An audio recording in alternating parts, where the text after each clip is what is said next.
pour remettre ce premier prix, le prix Espoir du leadership, j'invite Sylvia à nous rejoindre. Maud Bailly, CDO et membre du comité exécutif du groupe Accor, également notre lauréate Espoir de l'année 2017. Et Henri Vidalinck, qui est le président de Grant Alexander Executive Search. Bonsoir. Bonsoir. Alors, Maud Bailly, c'est moi qui vous pose une petite question. On était, voilà, vous le souhaitiez. Non, plutôt dans la lumière, parce qu'on aime bien, on aime bien vous voir. Dans la lumière. Maud Bailly, vous étiez notre lauréate l'année dernière, un prix Espoir du leadership. Alors, à quoi vous a servi votre prix? Racontez-nous. À plein de choses, je suis sûre. Pour ma mère, déjà. Oui, alors oui, elle était là l'année dernière. Elle était là, maman. Très important, maman. Bon, ça fait plaisir à maman, d'accord. Et puis c'est important aussi. Ensuite, on a beaucoup parlé de transformation digitale à l'instant. Ça m'a permis de mettre l'accent sur une conviction profonde qui est que, quand bien même on est en charge d'une transformation digitale, qui s'assoit a priori sur un socle technologique, on part toujours et d'abord d'une transformation culturelle. Donc que moi, dans cette position de Chief Digital Officer, je puisse parler des nouvelles manières de travailler, des profils d'intelligence, d'une nouvelle organisation, du fameux concept de matricialité. Et ben en fait, ça a été une formidable fenêtre de débat, de partage, pour souligner qu'il n'y a pas de transformation digitale qui fonctionne si elle ne s'appuie pas aussi sur une vraie et courageuse transformation culturelle. D'accord. Donc un petit mot pour celui qui va recevoir le prix cette année. Oui. Un petit conseil peut-être? Sans dévoiler, bien sûr. Un conseil? Non, pas du tout. J'ai juste... en toute discrétion. Est-ce que ça peut servir à demander une augmentation, par exemple? Non, mais je vais y penser. Un petit mot juste par rapport à la personne à qui je vais donc passer le flambeau. Je suis très heureuse de passer le flambeau à cette personne, dont je ne dirai pas le nom, premier appel, pour 3 raisons. Je trouve que cette personne incarne le leadership dans 3 dimensions qui me sont très chères. La première, c'est la résilience, le pied de nez au destin. Et dans son histoire, à cette personne a dû affronter des choses pas simples, y compris personnellement, et elle y est arrivée malgré tout. La deuxième qualité de leader, c'est la détermination farouche, qui va en général de pair avec la résilience. Et la troisième, c'est l'attachement aux valeurs. Et tu vois, Raphaël, je n'ai pas dévoilé qui que ce soit. Merci. Voilà. Merci beaucoup, Maud Bailly. Contrat rempli. Je vous propose de découvrir, si tu le veux bien, Henri et Maud, les nominés de notre prix du leadership Espoir.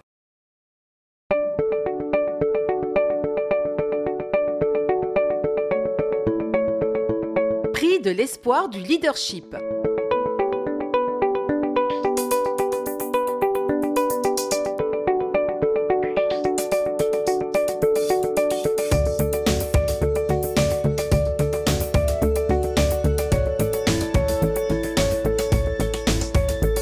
Julia Bijaoui, fondatrice de Frichti. La cofondatrice de Frichti a pour objectif de permettre à chacun de manger sainement à petit prix. Boris de Richebourg, président de Richebourg Multiservices. En l'espace d'une décennie et sous l'impulsion de son président, de Richebourg Multiservices est devenu l'acteur de référence des services externalisés. Guillaume Gibaud, fondateur de Le Slip Français. Le Slip Français encourage la prise de conscience en prônant transparence, qualité et production locale. Guillaume Ouzé, directeur image et communication des Galeries Lafayette. Dans un monde où artistes et citoyens participent à la transformation des formes et des idées. Brice Rocher, président Yves Rocher, un porteur de sens qui a su conduire l'empire familial sur la route de la croissance verte. Et le prix Espoir du leadership 2018 est attribué à Brice Rocher. Si vous voulez bien venir nous rejoindre.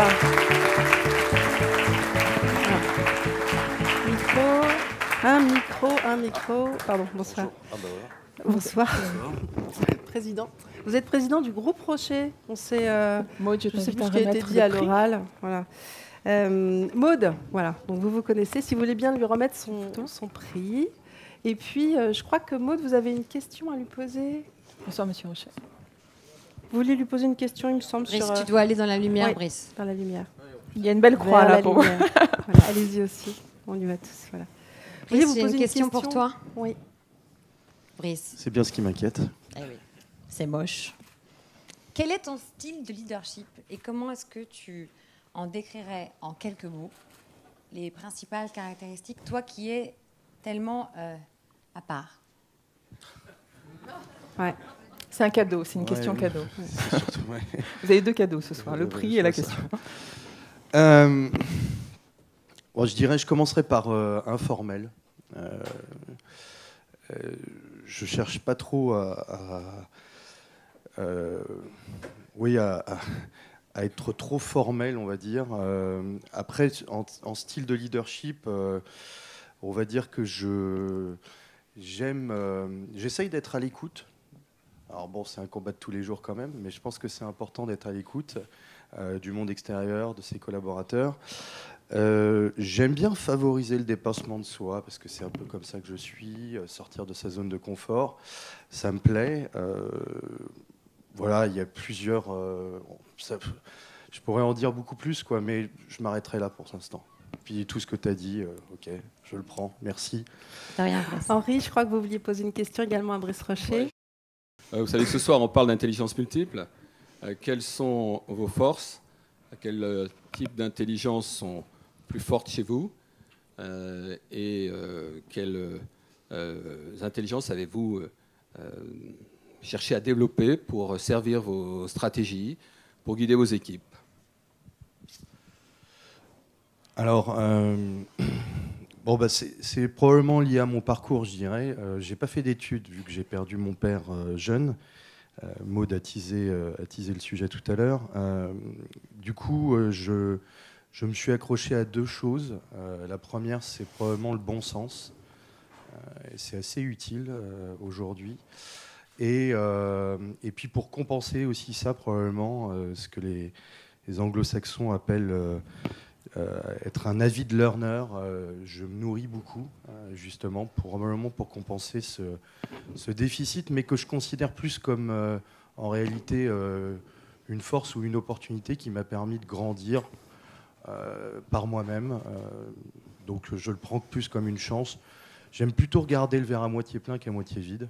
Donc c'est comme ça que j'avance. Voilà. Et vous vous nourrissez, vous disiez, vous vous nourrissez comment? Je lis beaucoup. Ouais, voilà. Ce qui me semblait. Moi, j'ai une petite question pour vous aussi sur l'internationalisation du groupe. C'est votre priorité en ce moment. Comment est-ce que vous menez ce développement?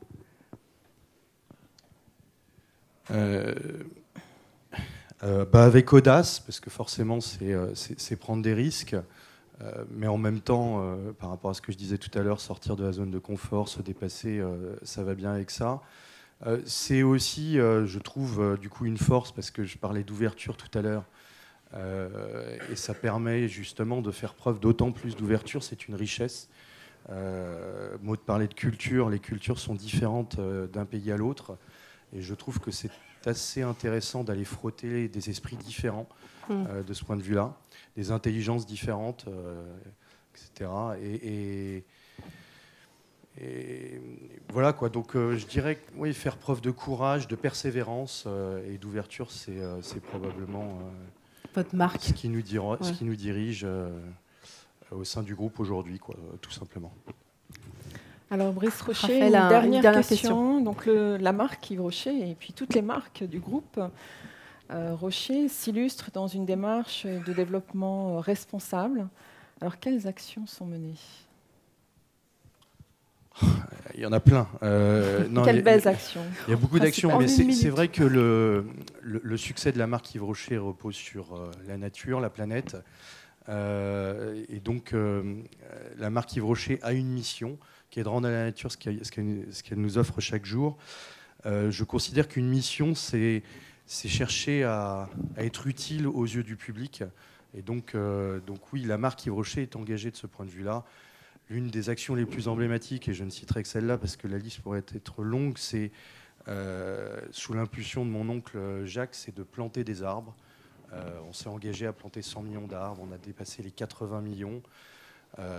L'objectif, c'est 100 millions en 2020, et puis on ira plus loin une fois qu'on aura atteint cet objectif. Donc oui, c'est un de nos leitmotifs au sein de la marque Yves Rocher. Juste un dernier mot quand même, parce que, ok, c'est super, j'ai reçu le prix, je suis très content, mais je voudrais juste te dire que les nominés sont tout aussi méritants. J'en connais quelques-uns. Et puis pour finir sur les intelligences, j'aime beaucoup, moi, l'intelligence émotionnelle et notamment l'intelligence des enfants. Je trouve que c'est toujours intéressant parce qu'il y a une forme de créativité qui nous ramène un peu sur Terre, et ça, c'est assez intéressant. Juste une petite anecdote de la semaine dernière, je suis beaucoup en voyage, vous l'avez compris, international, ok. J'avais ma fille au téléphone la semaine dernière, j'étais à Los Angeles, et qui m'a tout simplement dit, et je trouve que c'est assez sympa de conclure là-dessus, dis donc papa, quand est-ce que tu m'amèneras à tes vacances de travail? J'ai trouvé que c'était une belle manière de dire voyage d'affaires. Travail, voilà. magnifique. Merci Brice Rocher. Merci. Merci. À bientôt.